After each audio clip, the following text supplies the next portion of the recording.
dukungannya Yusuf Kala kepada Taliban itu ya luar biasa ya.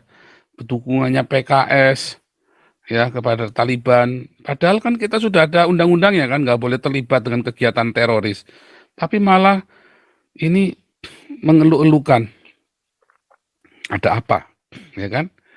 Artinya kan memang mereka bagian dari kebiadaban Taliban kan. Seluruh dunia sudah tahu Taliban ini bangsat, biadab, laknat, bejat ya kan. Tapi justru didukung oleh Partai Keadilan Sosial, PKS, Partai Biadab. Bukan organisasi biadab, tapi partai ini ya. Pemerintahan Gus Dur itu cuma 2 tahun, tapi berdampaknya luar biasa buat Indonesia. Dibandingkan dengan Jokowi, yang 10 tahun dibandingkan apalagi SBY, 10 tahun malah ngerusak. 10 tahunnya SBY itu malah ruwet loh Indonesia. Ya, isu SARA, ya kan, semua itu justru jawab SBY itu.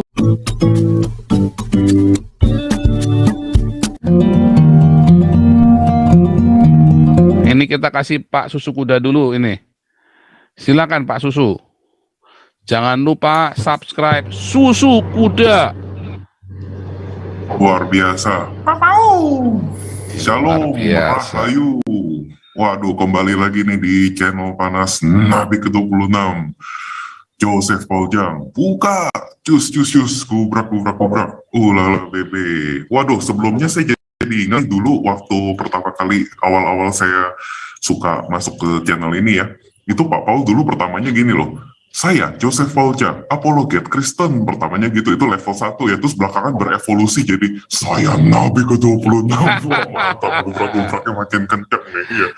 Tapi mantap nih, ya oke, sebelum saya dikutuk jadi kodok dalam panci, ya jadi saya harus ini menanggapi. Lama-lama kodoknya udah jadi buaya soalnya.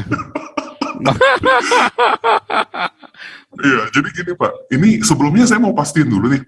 Ini kan judulnya ini kan ada 3 huruf yang disebut nih. 3 huruf ini maksudnya menyebut salah satu pemain yang akan mengkontestasikan pemilu 2024 ini kan ya. Takutnya biasanya iya, kan Partai Keadilan Sosial ini, organisasi biadab ini. Soalnya Pak Paul kalau taruh judul suka kelihatannya nyebut ini, taunya nyebut itu gitu ya. Jadi saya pastiin dulu. Enggak, ini PKS ini PKS, Partai Keadilan, Partai Keadilan, yang itu Partai Karapan Sapi itu. Ya, jadi gini Pak Paul ya, nah ini kan saya mau melumaskan diskusi dulu ya dengan Gigi 1 nih ya. Tapi topik hari ini benar-benar nyambung langsung ke apa yang kita bilang kemarin itu ya, yang saya sampaikan kemarin juga di sini. Dan ya sebelumnya saya mau bilang juga terima kasih juga nih, kemarin Pak Santi Amar kan juga menanggapi saya kemarin ya. Saya mau ucapin terima kasih tapi udah keburu di mute sama Pak Paul jadi nggak bisa ngomong lagi. Tapi saya jadi ingat ya Pak Paul ya, melihat judul hari ini dan apa yang saya sampaikan kemarin juga, saya jadi ingat ya, kayaknya strategi antek-antek khilafah yang akan dipakai di 2024 ini justru sangat mirip dan paralel dengan strategi yang dieksekusi di Mesir ya oleh pihak Ikhwanul Muslimin di tahun 2012 atau 2013 dulu ya Pak ya, yang dimana mereka setelah si Presiden Husni Mubarak lengser ya setelah Arab Spring itu Ikhwanul Muslimin menggunakan kendaraan demokrasi, memanfaatkan dengan sangat licin sekali gitu ya, dan merebut kekuasaan dari situ gitu ya. Dan seperti yang saya bilang kemarin, justru mereka di Mesir itu dulu memakai penampilan kulit luar yang demokrasi gitu ya, seperti kan presiden waktu itu kan Muhammad Mursi ya, yang penampilan luarnya kan pakai jas, pakai dasi, contohnya kan Ikhwanul Muslimin full time, gila-gilaan ya. Cuma di Mesir kan akhirnya pas 2014 kan ketolongan ya, mereka U-turn dengan kudeta yang dilakukan oleh Jenderal Abdul Fattah al-Sisi itu kan ya, sampai sekarang menguasai, jadi ketolongan di situ ya. Tapi menurut saya itu kisah itu ya, apa yang terjadi di Mesir itu dan apa yang kita bisa observasi di tanah air juga, itu mengingatkan kita jangan sampai lengah juga gitu ya. Soalnya seperti yang kita tahu banyak yang bilang ya, kalau misalnya kita nyebut nama partai yang Bapak sebut di judul ini, orang selalu bilang udah tenang aja, mereka kan itunya kecil, katanya presentase kursinya kan kecil, cuma berapa persen, tenang aja nggak akan apa-apa. Tapi jangan lupa ya Pak Paul ya, dalam berapa tahun ini kan pihak antek khilafah, pihak sana lah kita sebutnya ya, mereka tidak lelah-lelahnya untuk mengeluarkan propaganda untuk mempengaruhi masyarakat akar rumput gitu. Jadi jangan kaget kalau misalnya pas pemilihan legislatif tiba-tiba mereka melonjak gitu ya, sekarang kan partai yang nasionalis yang gede ya, Pak Paul ya presentasenya. Tapi itu bisa berubah dalam sekejap gitu. Nanti tahu-tahu yang mendapatkan kursi banyaknya justru dari partai tersebut gitu, karena dengan propaganda yang mereka luncurkan. Jadi jangan sampai lengah juga gitu ya. Karena pergeseran paradigma itu bisa terjadi dalam seketika gitu ya, terutama dengan kondisi dewasa ini gitu. Makanya saya penting juga edukasi yang dilakukan oleh Pak Paul dan kawan-kawan ini di sini juga ya, karena banyak juga yang terlena kan. Kemarin Pak Paul nyebut ya, banyak orang yang bilang, oh tenang aja, ada tokoh-tokoh tertentu ini yang mereka kan yang moderat, yang baik gitu, udahlah percayakan sama mereka aja. Kan Pak Paul bilang ya itu harus berhati-hati. Kalau nggak salah dulu Pak Raja Uti kan pernah menyebut ke arah sini juga kan, hati-hati dengan taktik good cop, bad cop itu ya. Takutnya ada taktik yang dimana ada satu sisi yang gubrak-gubrak kilapahnya secara ini, terus ada satu lagi yang kelihatannya, wah ini baik hati ya bagaimana, tapi kita nggak tahu tujuan dibalik mereka bagaimana gitu ya, apalagi figur-figur yang baru-baru ini muncul ya, yang tadinya nggak pernah kedengeran tiba-tiba muncul. Nah itu sih yang saya bilang gitu. Tapi kalau menurut Pak Paul ya dan teman-teman sekalian itu bagaimana gitu ya, apakah kalau misalnya taktik mereka lewat demokrasi begitu ya, kalau kita bandingkan sama Mesir kan banyak orang bilang, oh jangan dibandingkan lah sama Mesir kan beda apa. Tapi apakah kejadian seperti yang pas Muhammad Mursi naik kekuasaan di Mesir itu apakah bisa terjadi di Indonesia? Apa taktik mereka akan mereka pakai yang lain? Mungkin itu saja pendapat saya hari ini. Terima kasih Pak Paul. Mereka nggak mungkin pakai taktik yang lain, pasti pakai yang sama. Nanti kita bahas. Nah, jangan dimatikan dulu mikrofonnya, kita tunggu Depok 2 dulu. Ya, itu nanti apa yang dilakukan oleh PKS, apa yang dilakukan oleh Pak Ikhwanul Muslimin yang ada di Mesir, yang ini ya, yang dilakukan di Mesir maupun di Yaman, itu kan kerjanya Ikhwanul semua tuh, ya kan? Arab Spring itu kan. Oh enggak, sorry ya, Arab Spring itu bukan kerjanya Ikhwanul ya, tapi dia numpang. Jadi waktu Arab Spring itu nggak ada tuh cerita Allahu Akbar itu nggak ada. SBY itu salah itu. SBY itu kan ceritanya mau mencoba menggoncang Jokowi dengan isu agama. Arab Spring itu kan. Nggak ada. Arab Spring itu bukan isu agama, sama sekali nggak ada teriakan Allahu Akbar loh. Ya. Waktu Arab Spring itu terjadi itu memang benar-benar itu kesenjangan, karena terjadi kesenjangan sosial, anak-anak muda tidak bisa bekerja, para sarjana nggak bisa kerja, makanya terjadi Arab Spring. Ya, lalu Ikhwanul Muslimin berusaha numpang seakan-akan itu kerjaan mereka, itu tetap nggak laku. Makanya sebetulnya itu bukan kerjanya Ikhwanul Muslimin yang terjadi dengan si Morsi itu, bukan. Tetapi mereka numpang. Makanya mereka berusaha bikin chaos di Indonesia ini. Mereka kan berusaha bikin chaos dengan cara bagaimanapun caranya dibikin chaos negara. Karena memang Islam bisa mengambil alih kalau suasana negara chaos. Ya, kalau gereja tidak melakukan tugasnya, ya, chaos. Islam naik. Kalau negaranya berantakan, Islam akan masuk. Bikin sekalian nambahin ruwet. Kayak di Satya Wacana tahun 95. Ya, lagi gegeran KPD dan PPU, masuk tuh HTI tuh, bikin ruwet sekalian, mulai mecah-mecahin kaca, mulai memprovokasi. Bangsat biadab ini, bangsat biadab semua, ngeri saudara. Mereka numpang supaya chaos. Tapi untung Satya Wacana solid ya, sampai hari ini tidak bisa ada masjid di Satya Wacana, nggak bisa. Ya bisanya cuma dikasih ruangan, ya boleh buat sholat, kasih ruangan kelas kosong gitu ya, di belakang itu ruangan kelas yang kosong buat sholat, tapi tidak boleh untuk aktivitas kumpulnya orang-orang Islam, hanya buat sholat, ruangan serbaguna saja, nggak boleh digunakan karena mereka ngotot terus ya, sampai demo kemana-mana. Yang kurang ajarnya coba mobil dinasnya UKSW sempat ya, Universitas Satya Wacana Kristennya dihilangin, kan maksud biadab ini Departemen Pendidikan ini kan. Mobil yang dari jatah dari Kopertis itu tulisannya Universitas Satya Wacana, Kristennya dihilangkan. Kurang ajar ya. Nah, dihilangkan. Mereka berusaha menekan dengan cara begitu ya. Ngasih tapi dikte. Nah itu nggak bisa. Ikhwanul Muslimin nggak pernah berhasil menggulingkan pemerintah.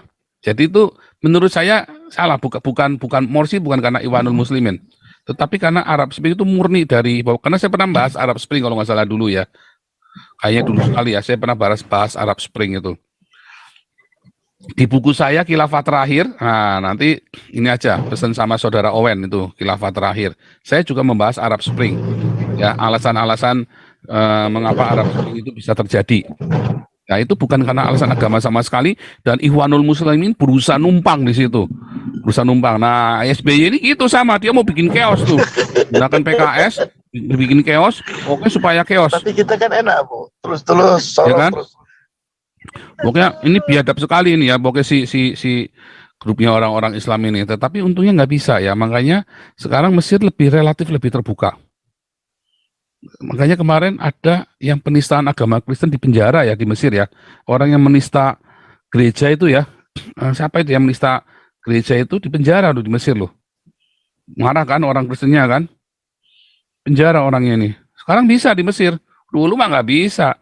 Nah, di Indonesia belum bisa nih orang menista agama Kristen di penjara lama-lama. Ya Waloni aja masuk langsung dibebasin. Ya kan? Masuk penjara diketok palu langsung bebas. Nah, Somad ini ya. KC itu harus ditafsirkan. Ya, Ferdinand Huta Hayan itu harus ditafsirkan. Ya. Tetapi yang jelas-jelas penistaan agama seperti Somad yang kata jin kafir itu ya, itu 3 kali dilaporkan ditolak semua loh, termasuk laporannya kita ditolak. Kenapa? Karena memang negaranya sudah milik orang Islam, bukan milik Anda lagi. Makanya si Gilbert, Nico segala macam compong semua nih pendeta-pendeta edan ini, ya kan? Philip Antova segala macam ini edan ini, nggak mikir dia mau jadi apa? Apa sih sumbangsi mereka buat Indonesia? Rombongan Nabi ke-26 yang disebut anak iblis ini justru lebih bermanfaat bagi Indonesia. Ya kan? Lebih bermanfaat bagi Indonesia. Makanya kita mau kumpulin duit 1 miliar ya buat kasih rumah gembel-gembel. Supaya gembel-gembel ini, orang asing ini jangan digunakan oleh orang lain. Nanti di dalam situ, begitu ada selebaran politik, kita tolak. Nggak boleh. Supaya jangan digunakan untuk kekuatan politik. Kita bilang nggak boleh. Kamu pilih di situ, nanti kita bikin gimana caranya supaya tidak boleh ada politik masuk. Ya, wah itu harus disiplin benar itu. Karena justru yang gembel-gembel ini yang sebenarnya dimanfaatkan yang buat ngerusak, yang buat bikin ruwet. Ya, oke. Jadi saya kok berpikir mereka tidak berfungsi apa-apa, tetapi mereka nunggangi. Nah, itu yang terjadi nanti ketika gereja tidak melakukan tugasnya, itu yang dilakukan oleh Islam, nunggangin. Mereka cuma bisa nunggangin orang-orang yang ruwet ini. Kayak tahun 98 itu, mereka tunggangin tuh mahasiswa-mahasiswa tuh goblok tuh. Wah, saya sih bukannya menghina orang yang mahasiswa yang meninggal tahun 98 ya, tapi itu mereka bodoh. Ya, mereka diperbodoh. Dengan jargon-jargon Indonesia masyarakat madani itu mereka tuh mau bikin negara Islam. Ya mereka mau bikin negara Islam. Mereka tumbangkan ya, negara Pancasila kita itu dengan mau digantikan negara Islam. Untung waktu itu dijegal sama Gus Dur. Ya, kalau Santo Gus Dur nggak menjegal, wah apa jadinya Indonesia? Untung dijegal sama Santo Gus Dur itu ya. Cuman 2 tahun, coba pemerintahan Gus Dur itu cuma 2 tahun, tapi berdampaknya luar biasa buat Indonesia dibandingkan dengan Jokowi yang 10 tahun, dibandingkan apalagi SBY 10 tahun malah ngerusak. 10 tahun SBY itu malah ruwet loh Indonesia. Ya, isu SARA ya kan, semua itu justru SBY itu ya, yang bikin gerakan anti Cina itu kan, pribumi Cina itu. Terus isu-isu habaib itu kan SBY yang membangunkan isu itu. Ya kan? Nah, mulai sungkem kepada Ottoman Turki itu kan, si Anies Baswedan itu. Anies pokoknya itu kan produk-produknya SBY semua itu. Akibat semua kan. Serem. Nah, itu yang mau dibangkitkan. Nah, 2 tahunnya Gus Dur itu yang mengalahkan pemerintahan presiden-presiden yang lain. Betapa berdampaknya Gus Dur buat Indonesia yang cuma 2 tahun. Cuma 2 tahun ya. Artinya apa? Sebenarnya Jokowi itu bisa merubah Indonesia. Kalau ini kan 2022, 2 tahun ke depan. Kalau Jokowi mau, dia bisa merubah Indonesia. Tinggal punya nyali apa enggak? Jokowi punya titik apa enggak? Udah begitu aja. Masalahnya kan nggak punya titik, anaknya sudah disandra. Disandra oleh kepentingan.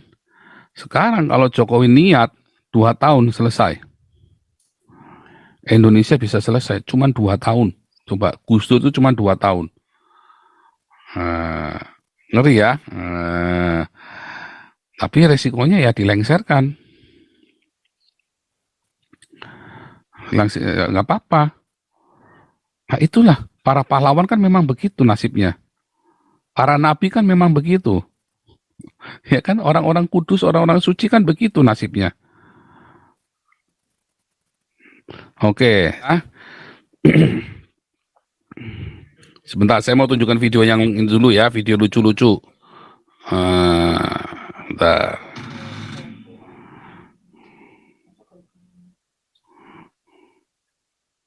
Sebentar ya.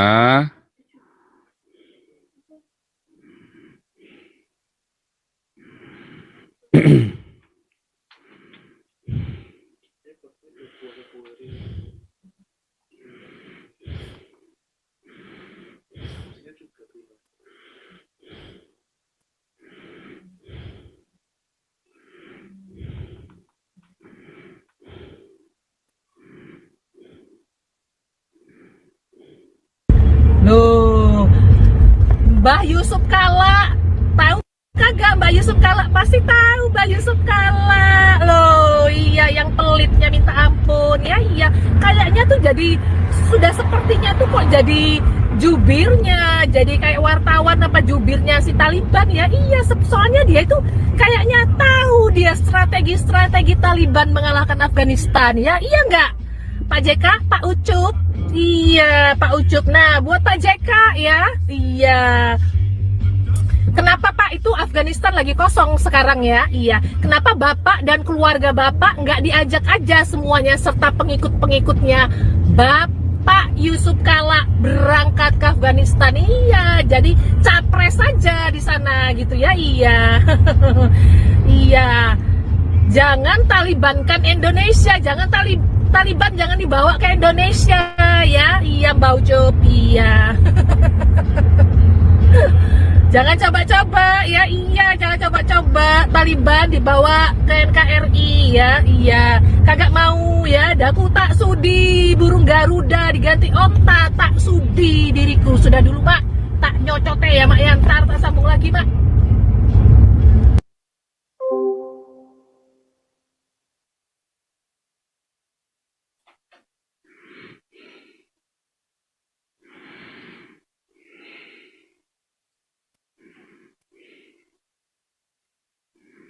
Luar biasa ya, dukungannya Yusuf Kalla kepada Taliban itu ya, luar biasa ya.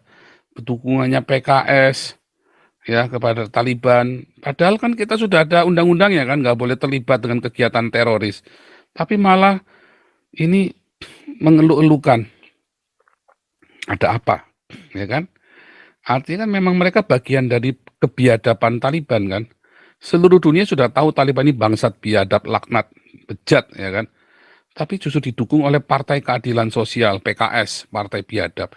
Bukan organisasi biadab, tapi partai ini ya, salah nih. Bentar saya ganti dulu judulnya, Partai Biadab. Partai Biadab. Salah nih judulnya. PKS Partai Biadab.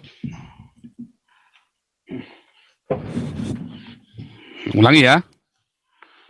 Loh, Mbah Yusuf Kalla, tahu kagak Mbah Yusuf Kalla? Pasti tahu Mbah Yusuf Kalla. Loh, iya yang pelitnya minta ampun. Ya iya, kayaknya tuh jadi sudah sepertinya tuh kok jadi jubirnya, jadi kayak wartawan apa jubirnya si Taliban ya. Iya, soalnya dia itu kayaknya tahu dia strategi Taliban mengalahkan Afghanistan ya. Iya nggak Pak JK, Pak Ucup? Iya Pak Ucup. Nah buat Pak JK ya, iya, kenapa Pak itu Afghanistan lagi kosong sekarang ya? Iya. Kenapa Bapak dan keluarga Bapak nggak diajak aja semuanya serta pengikut-pengikutnya Bapak Yusuf Kala berangkat ke Afghanistan? Iya, jadi capres saja di sana gitu ya. Iya. Iya. Jangan Talibankan Indonesia, jangan Taliban jangan dibawa ke Indonesia ya. Iya Mbak Ucup, iya. Jangan coba-coba ya, iya, jangan coba-coba Taliban dibawa ke NKRI. Iya, ini ada sesuatu nih ya. Ada yang kirim nggak beres nih. Ini ada yang nggak beres ini. Tes, bagaimana suara Zoom yang lain? Pak Putih? Bung Beta? Bung Beta? Suaranya bagus, tapi videonya nggak ada, Pak. Videonya nggak ada ya? Ini hilang semua loh ya, gambar videonya ya. Iya. Suaranya Oke. kedengaran, tapi Ini ada yang mainan ini nih, ada yang mainan. Sebentar. Sebentar ya, ini ada yang coba dibikin enable dulu tuh, Pak. Ya, Itunya. sudah saya rubah semua. Sudah saya rubah. Ini coba Yusuf Huang, kenapa ini Yusuf Huang? Coba mikrofonnya dinyalakan Pak Yusuf Huang, suaranya bagus. Suaranya bagus, sudah bisa tampil gambarnya. Udah ya, udah mulai tampil ya. Lagi. Wah, Ya, ini ada yang tampil. nyapot ini pasti ada yang nggak terima ini. Mau matiin videonya, ini nggak bisa, ya kan? Ya, gambarnya bagus. Oke, jadi cerdas ya jawabannya ya. Itulah yang saya suka dari Yeni Wahid ya. Makanya saya bilang orang Islam yang saya percaya itu cuma Yeni Wahid ya. Itu pun karena bapaknya Santo. Kalau enggak nggak percaya ya. Nah, tadi ya, bukannya PKS yang mulai isu SARA, kan kurang ajar kan? Dia nggak mau ada isu SARA, ya kan?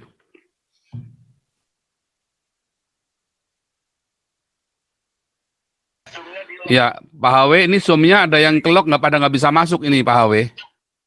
Tunggu Pak, tunggu. Ya, oke, ini lagi dicoba semua ya. Main-main ini. Iya. Ini Pak. Saya juga tadi nggak bisa keluar. Saya nggak bisa lihat gambar kecuali Pak aja tadi. Yang lainnya nggak. Udah Pak. Iya, oke sekarang udah bisa nih. Ini udah mulai bisa masuk semua nih. Ya. Ini ada yang main-main terus nih Pak di sini Pak. Iya, udah saya ini semua. Jangan dimain-mainin itunya. Udah saya remove semua co-hostnya, cuma tinggal Pak HW. Oke. Oke. Iya langsung turun ya, langsung tinggal 50 ya tadi ya dari 70 ya. Nah, ini udah mulai masuk semua nih. Nah, ini masuk semua nih. Ada aja. Aduh. Wah. Karena yang memulai isu SARA salah satunya adalah PKS. Jadi PKS juga harus bertanggung jawab. Orang PKS nggak mau pakai isu SARA. Ini ada yang ini nih. Ini pasti ada sabotase nih Pak HW. Kok bisa masuk? Nih Pak Kwang, kenapa nih Pak Kwang? Silakan Pak Kwang. Iya, itu tadi kan co-host kan cuma seberapa. Ada Pak Putih sama apa? Kemungkinan kepencet aja karena lagi mobile. Itu aja yang mau disampaikan Pak Paul. Oke, ya. Oke, lanjut. Ya. Lanjut ya. Oke. Ya. Oke, saya dulu. Bagus ya tadi ya. Kenapa bisa itu ya, isu SARA itu bisa ada? Kan dari PKS dulu, dari zaman SBY sama PKS yang bikin pertama kali isu SARA kan. Zamannya Gus Dur kan udah hilang semua kan. Wah, zamannya Gus Dur Indonesia udah mendekati surga itu. Tapi tiba-tiba Gus Durnya dilengserkan ya. langsung mulai tuh ya, mulai Megawati. Nah, salahnya Megawati, dia kompromi dengan orang Islam. Nah, akhirnya dia disingkirkan sendiri kan. Dia sudah tahu dikhianati dari pertamanya, masih percaya. Nah itu tadi karena lugu ya, karena Megawati lugu. Nah, saya nggak mau cerita politik, tetapi kita cerita PKS yang ini partai yang biadab. Jadi Anda harus sama-sama bikin gimana caranya supaya PKS ini ya dibubarkan. Ya, dibubarkan dan orangnya harus dipenjarakan, dijadikan organisasi terlarang. Ini organisasi bangsat biadab anti Pancasila ya. Orangnya harus dipenjara semua, harus ditangkepin semua, harus di-PKI-kan. PKS ini harus di-PKI-kan. Ya, tadi saya dapat kiriman bagus tadi ya. Kiriman PKS Islam rasa Partai Komunis. Ya, sebentar. Islam rasa Partai Komunis, sebentar ya. Saya mau tunjukkan ke Anda, tapi nanti dulu. Nah, ini buahnya nanti ya, kalau nanti jadi negara Islam ini buahnya nih. Ya, kita nggak tampilkan sebab nanti kalau tampilkan kena ban. Ya, di proses itu ditanam ya, orangnya ditanam gila ya. Inilah kalau di negara Islam itu akan terjadi. Nah, Anda mau begini ya, Anda pikir Gilbert akan lolos? Oh enggak, jangan-jangan ntar anak mantunya Gilbert yang diginin pertama kali. Ya, hati-hati. Anda pikir Philip Pantova lolos? Jangan-jangan ntar anak mantunya dia yang pertama kali diginiin. Kalau anak saya, nggak bisa, sudah di Belanda kok. Kita sudah ada di Eropa, negara merdeka, negara yang sangat Pancasila di sini. Ya, Anda ngelihat yang Aceh ya benar ya, Anda ngelihat Aceh aja ngeri ya. Anda lihat Aceh aja digebukin. Apalagi kalau di ini, wah lebih serem lagi, ya kan? Min.